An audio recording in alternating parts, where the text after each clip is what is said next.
शनि एक बात अपने जीवन में सदा उतार कर, घर में अगर तुलसी का क्यारा है तो तुलसी महारानी हमें ये बता देती है कि हमारे घर में सुख आने वाला है कि दुख आने। जैसे शनि अपना प्रकोप दे रहा है या शनि उतर रहा है, ये किसी से पूछने की जरूरत नहीं पड़ती, अपने आप मालूम पड़ जाता है। कैसे? शनि कथा अगर आपने सुनी हो तो उसमें व्याख्यान आता है शनि कथा में, पांव की चप्पल बार बार टूट रही हो, कमर से नीचे जो वस्त्र पहने हो वो फट रहे हो, कहीं पजामा है, धोती है, आदि वस्त्र हैं, कपड़े हैं, वो अपने आप फट। आज के जमाने में तो फटे फटाए पहनते हैं लोग, कैसे? उसकी गारंटी नहीं है, उसका हम वर्णन नहीं कर। हम जब पहनते हम समझ जाते हैं इसको शनि तो ऑलरेडी लगा ही हुआ। जब उनका घुटना घुटनी सब फटा हुआ दिखता है तो उसमें लग जाता है कि शनि पहले से लग गया बापड़ा, उनके पहने से तो पाना पड़े। शनि का नियम है, शनि कथा कहती है पांव की चप्पल बार बार टूट रही हो, घिस गई हो, बत्ती टूट रही हो, कुछ कर रही हो, और अगर कमर से नीचे जो वस्त्र पहने हो वो अपने आप फट रहे हो, समझ लेना कि शनि पांव से प्रवेश कर रहा, मतलब अपनी प्रखरता शनि दिखा रहा। किसी मंदिर में गए महाराज और वहां जाने पर चप्पल चली गई तो समझ लेना शनि की कुदृष्टि अब पड़ना बंद होना चालू हो गया। कितना सुंदर कहा है महाराज। जूता चप्पल आज के जमाने में तो फैशन हो गई साहब, घर की चप्पल अलग होती है, बाहर की चप्पल अलग होती है। लोग घर में चप्पल किचन तक में पहन के जाते हैं। अरे पानी ले जाओ सीओर से, रसोई घर में लोग चप्पल पहन कर जाते हैं। जहां भगवान का प्रसाद बन रहा है, जहां अन्नपूर्णा निवास कर रही है, और पूछो तो करे किचन की चप्पल है तो माथे पे रख लो। तो अपनी माँ को जरूर देखना है एक बार, वो बूढ़ी माँ कितनी बार किचन में चप्पल पहन कर गई, मुझे जरूर फोन कर कर बताना।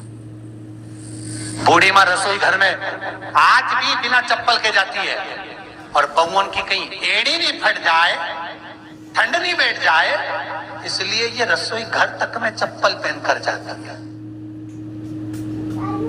सूर्य नारायण की कथा पढ़ना,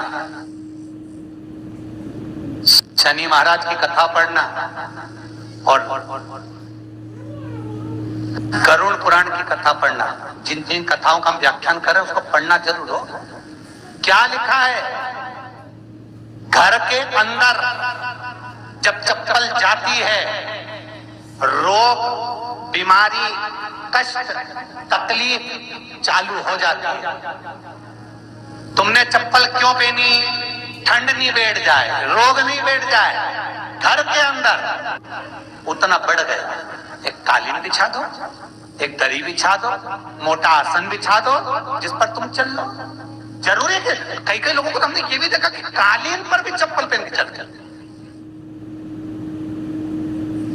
और ब्राह्मणों को भोजन परोस रहे, गुरुजन को भोजन परोस रहा है, ठाकुर जी की थाली बना रहा है, ठाकुर जी का थाल लगा रहा है, तो भी चप्पल है पांव।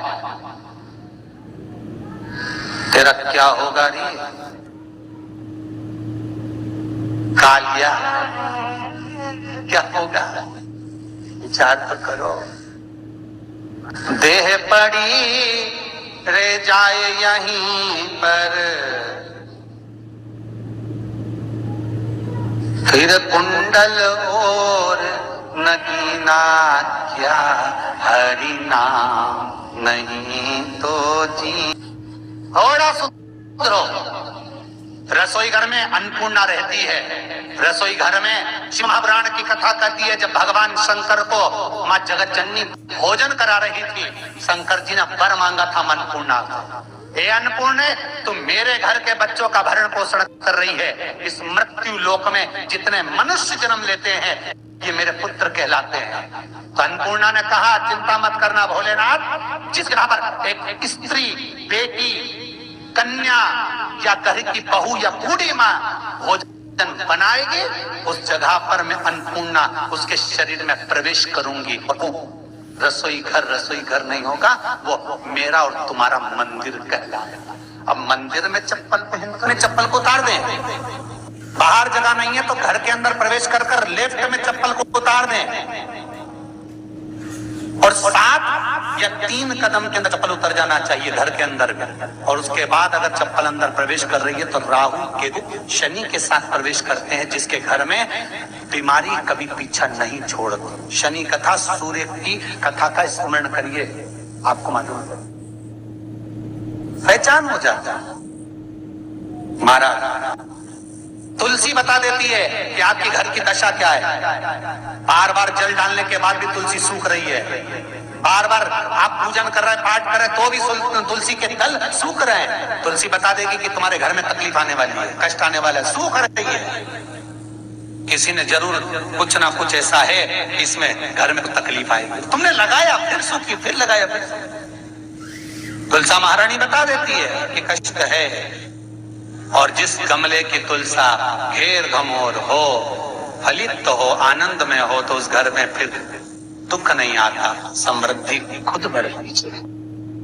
जिन शंकर भगवान को आप जल चढ़ाते हो, जिन ठाकुर जी से आप लाड लड़ाते हो, जिन भगवान कृष्ण का आप स्मरण करते हो, राधा रानी का आप नाम जाप करते हो, जिस परमात्मा का आप भजन कर रहे हो, कीर्तन कर रहे हो, नाम जाप कर रहे हो, नाम स्मरण कर रहे हो, उससे तुम्हारा एक संबंध होना चाहिए, एक रिश्तेदारी होना चाहिए।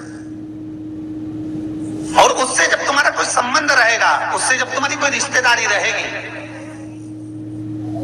तो उस रिश्तेदारी में जैसे ही आपके प्राण छूटे, और छूटते से ही आप जब गए, तो जाते ही आप कहोगे कि कृष्ण से मेरा ये संबंध है, वो मेरा पुत्र, वो मेरा भाई, वो मेरा बेटा, वो मेरा सगा, वो मेरा रिश्तेदार, वो मेरा कुटुंबी, वो मेरा पुत्र।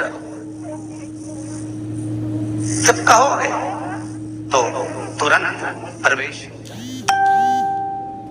महाराज भगवान से संबंध होना चाहिए। कई लोग भगवान को सवेरे से रिझाने बैठते हैं तो भगवान को बनी बनाई बात कहते हैं, ये पाठ कर लो, ये पाठ कर लो, ये पाठ कर लो, ये स्तुति कर लो, सारा बना बनाया। तुमने अपने दिल से कौन सी स्तुति गाई? तुमने अपने दिल से कौन सा भगवान को निवेदन करा, कौन सा नमन करा? बस सवेरे उठना है, नहाना है, भगवान के सामने जाना है, भगवान को नहलाना है, कपड़े पहनाना है, अगरबत्ती लगाना है, थोड़ा सा शक्कर का भोग लगाना। इतने सारे देवी देवता, शंकर जी, राम जी, गणेश जी, सारे देवता, और 2 खुरमा लेके, तो 1 बालूशाही लेके, 2 मठरी लेकर आ गए, 1 मठरी लेकर आ गए, और भगवान को इतनी सी कटोरी में रख दिया। अब बोले, कई लोगों से पूछा, इतनी सी कटोरी में 1 मठरी, 1 खुरमा, और रोज मठरी खुरमा एक साथ नहीं रखती। वो तो आज दिन मठरी का भोग लगा दिया, कल खुरमे का लगाएगी, परसों गुजिया का, परसों पपड़िया का, कोई डब्बे में भरे भराए रखे रख दिया, और 1 लड्डू रोज लगा देगी इतना बड़ा।